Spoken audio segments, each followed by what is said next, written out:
The idea of using live trees in the production came from our director, Valentina, and she explains brilliantly in her video why she made this choice and what she was intending to communicate. You can also hear actors Naomi and Grace talking about their experience of working with the trees.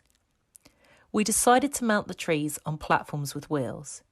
These are sometimes called dollies or dolly trucks, and they allowed us to move the trees around the space.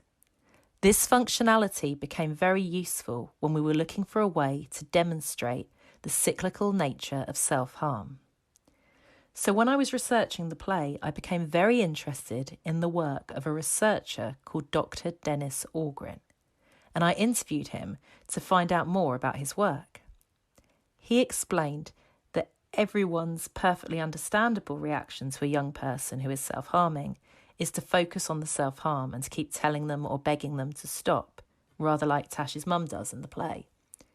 He knew that this was a problem because it didn't acknowledge the reality that self-harm does make someone feel better, but only in the very, very short term. If it didn't, they wouldn't do it, and it can be hard for someone to stop. He discovered that young people were more likely to engage with help and more likely to recover if they were given back some control. His technique involves the therapist, or as we see in the play, it could be a teacher, a parent, it could even be a friend, talking the young person through the cycle, acknowledging the circular nature of the problem, and then simply asking, where do you want to break the cycle? And he found that this was a really effective method. I wanted to weave this into the play, so we have in the film 3 different but parallel scenes. They are when Mats tells his mum, when Sophia speaks to Dr. Silverberg, and when Tash talks to her psychiatrist. If you look at these scenes, you'll notice that they are all parallel and have very similar, or in some cases identical lines.